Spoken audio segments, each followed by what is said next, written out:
Y ahora con ustedes su segmento Aquí entre nos, un mensaje al estilo de conversación para que ministre su corazón.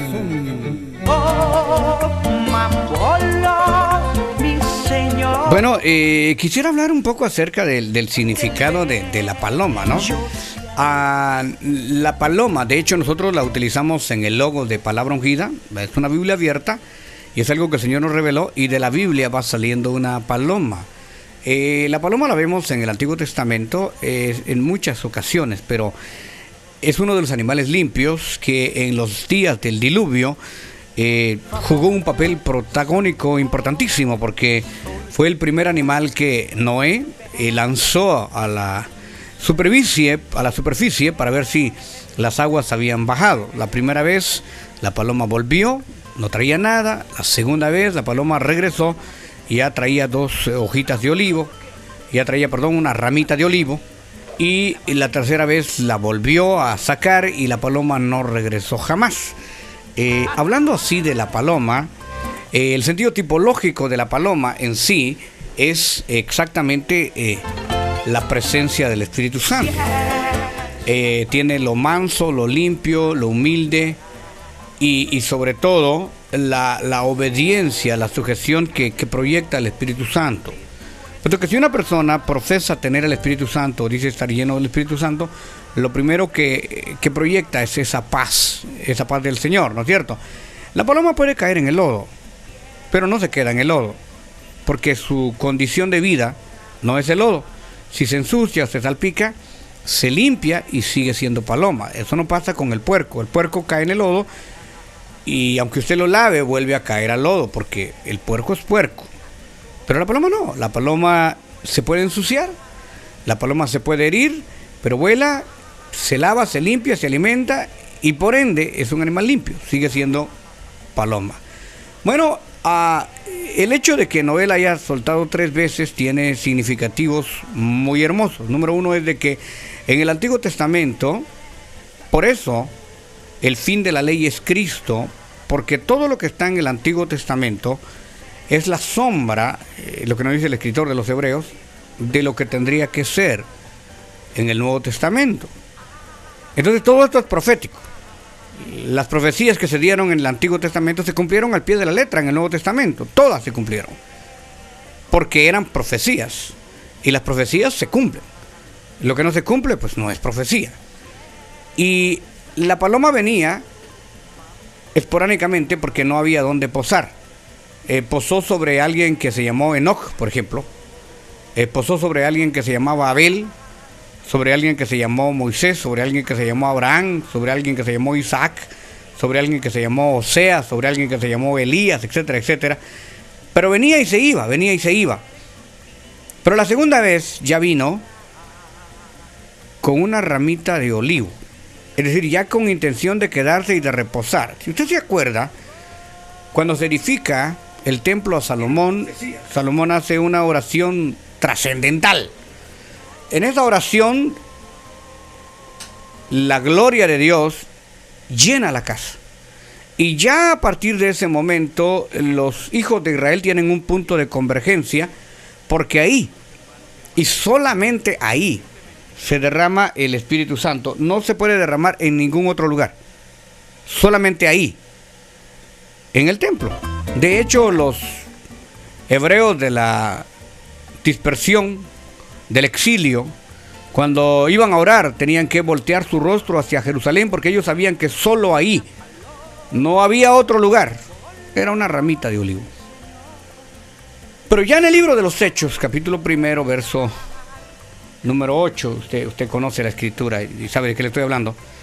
Ya el Espíritu vino para quedarse, por eso ya sale la paloma y se va y ya se queda, porque ya encontró un lugar donde reposar. Y entonces aquí ya vemos que la paloma se quedó con nosotros, el Espíritu Santo. O sea, ya no necesitamos profetas exclusivos, ni hombres exclusivos, porque ya tenemos la exclusividad de que el Espíritu Santo se quede con y dentro de nosotros. Por eso Cristo dijo, si yo no me fuera, el Consolador no vendría. Pero yo me voy y yo rogaré al Padre y Él os enviará otro, diferente a Él, Consolador, el cual estará con vosotros y en vosotros, y este es el Espíritu Santo de verdad. Y esto es lo importante de lo que queremos tratar en esta oportunidad.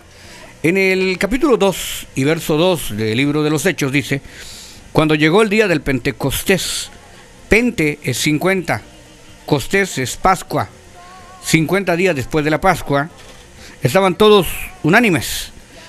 Y de repente vino del cielo un estruendo como de un viento recio que soplaba, el cual llenó toda la casa donde estaban sentados. Mire qué tremendo, estaban todos juntos y de repente la gloria del Señor los arropa, los llena, los ilumina. Verso 3, y les aparecieron lenguas repartidas como de fuego, asentándose sobre cada uno de ellos. Fíjate, sobre cada uno de ellos. En esta oportunidad no hubo ni una sola persona que no hablase en otras lenguas. Mire el verso 4. Y fueron todos ellos llenos del Espíritu Santo y comenzaron a hablar en otras lenguas.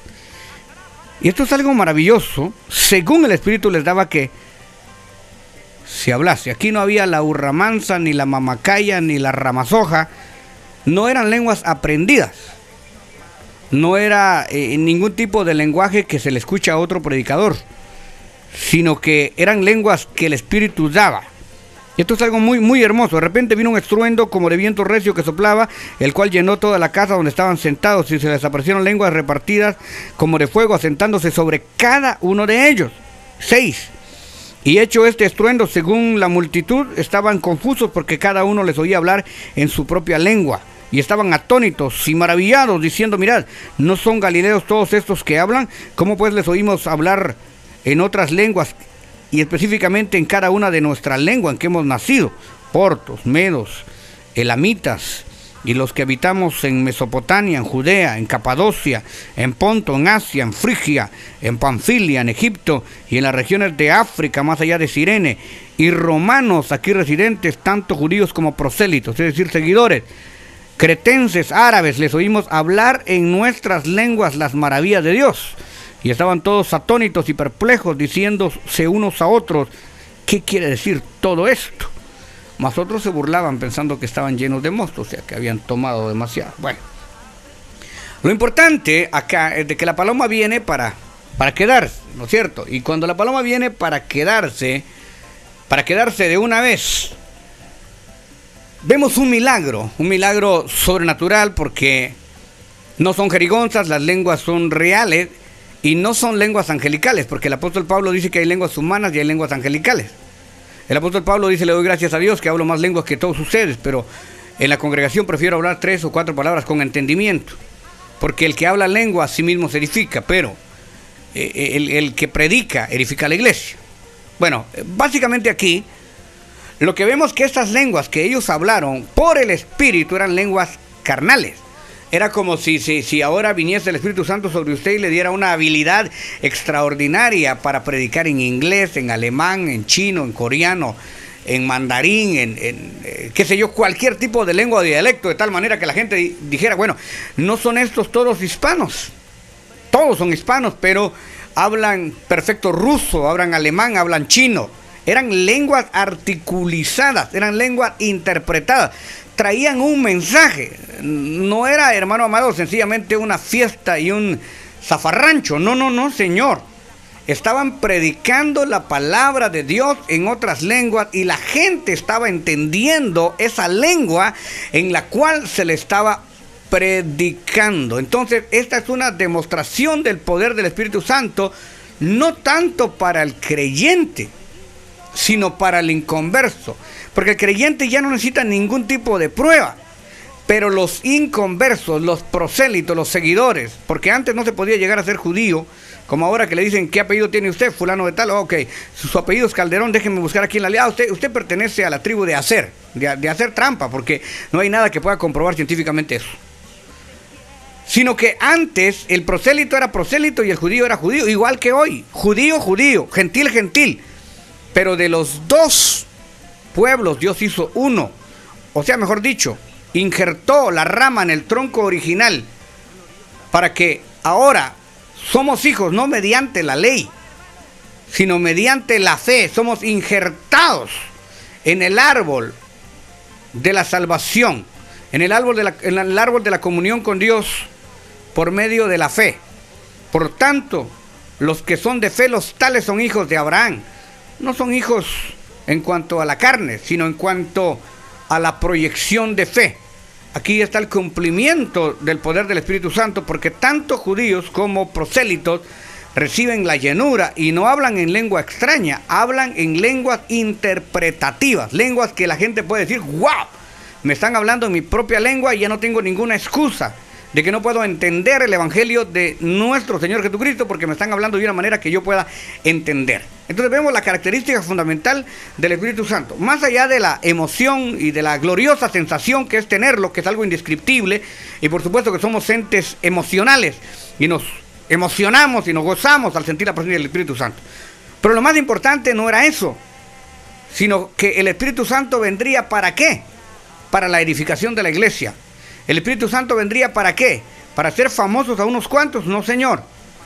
¿Para hacer ricos a unos cuantos? Tampoco. El Espíritu Santo vendría a traer un mensaje de información, un mensaje de transformación, un mensaje de arrepentimiento, un mensaje de restauración y de vida eterna. Entonces, ese mensaje tenía que ser predicado. Y tenía que ser predicado de tal manera que pudiese ser entendido. O sea, de nada sirve hablar 5, 6, 4...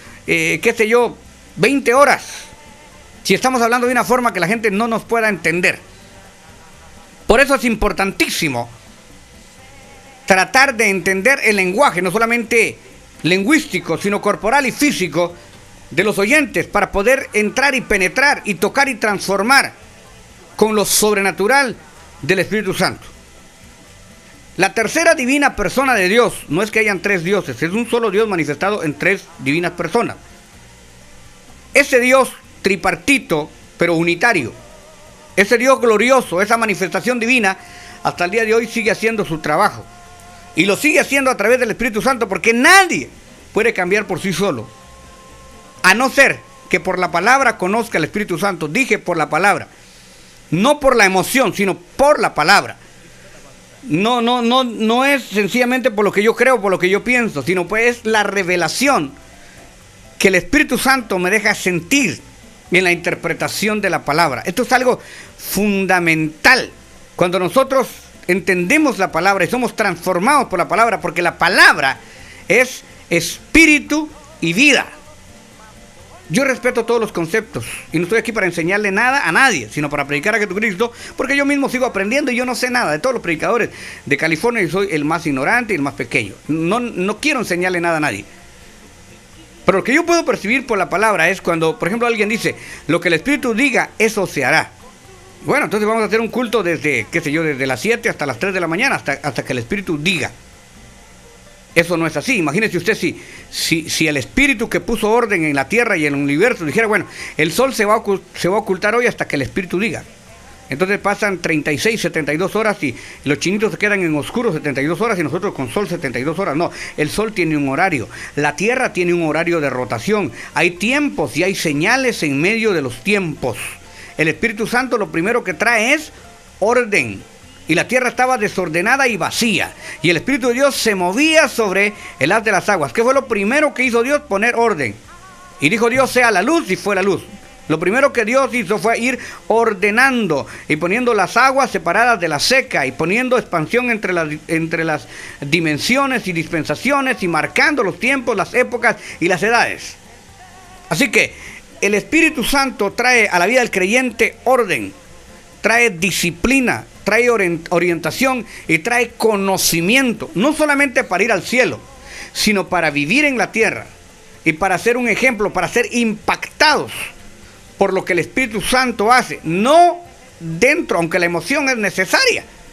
Claro, y bendito Dios por las emociones, somos un ente emocional, pero no por el brinco, no por el grito, sino por la transformación, no solo cuando se está bajo de esa unción, sino fuera de la unción.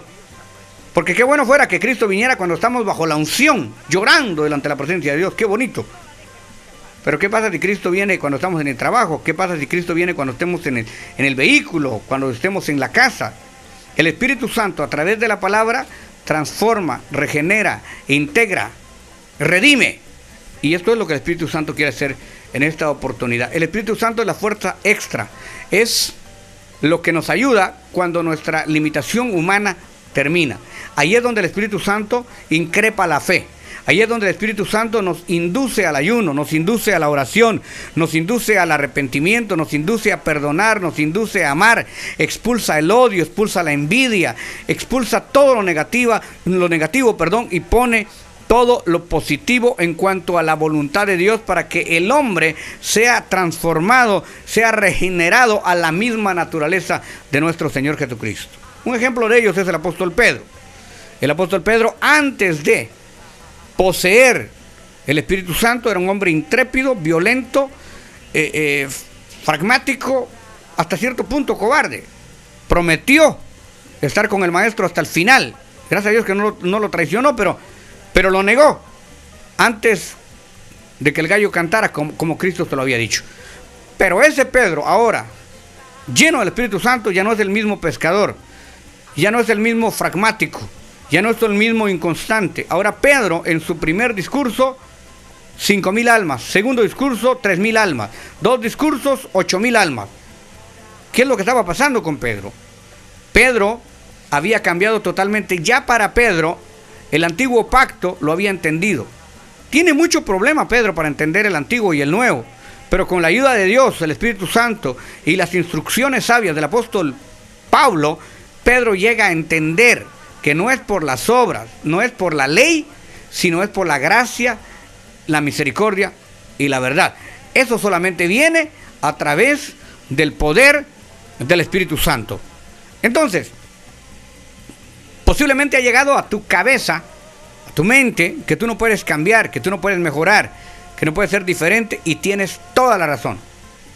Nadie, ni tú ni yo, nadie puede cambiar, nadie puede hacer nada bueno, nadie puede hacer nada diferente, porque todos somos como trapos de inmundicia, a no ser que abramos nuestro corazón y por el entendimiento de la palabra, el Espíritu Santo nos regenere y nos haga que nos parezcamos cada día más a la naturaleza divina transformada de Dios mediante el poder del Espíritu Santo. O sea, tú tienes toda la intención, yo tengo toda la intención, tenemos el deseo de, pero el único que nos puede ayudar, el único que nos puede realmente transformar, tocar, regenerar, cambiar, es el Espíritu Santo.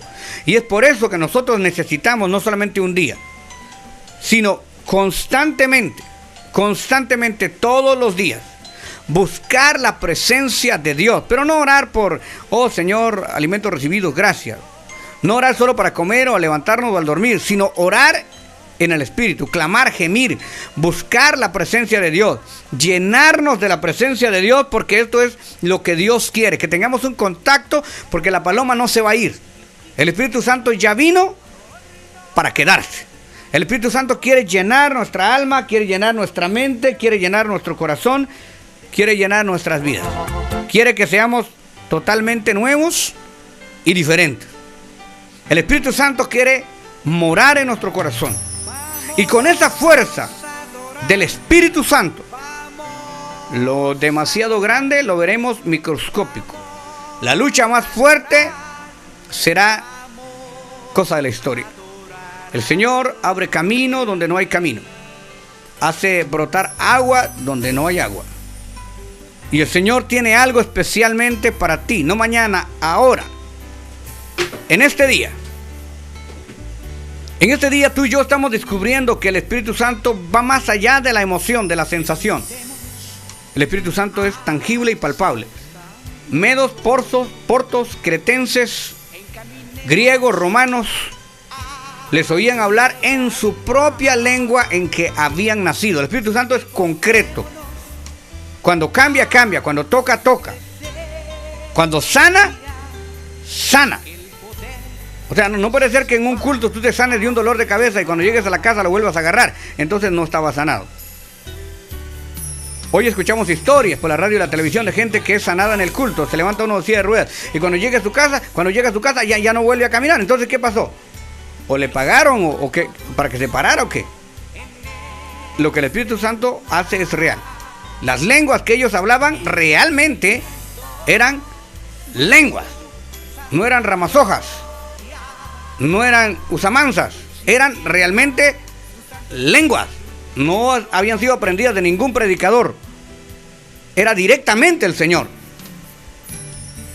Dios quiere hacer algo en ti, algo real.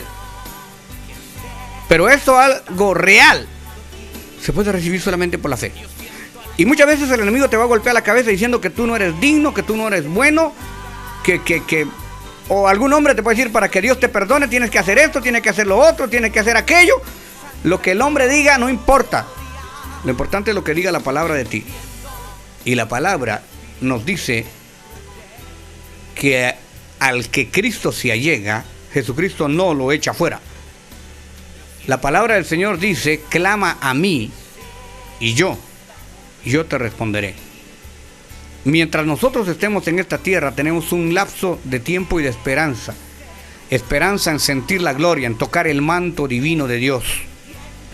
Y no hay nada ni nadie que te pueda prevenir, quitar, limitar a ti de esa salvación tan grande que Dios te ha dado, que Dios te ha regalado. Este es el momento y esta es tu tarde.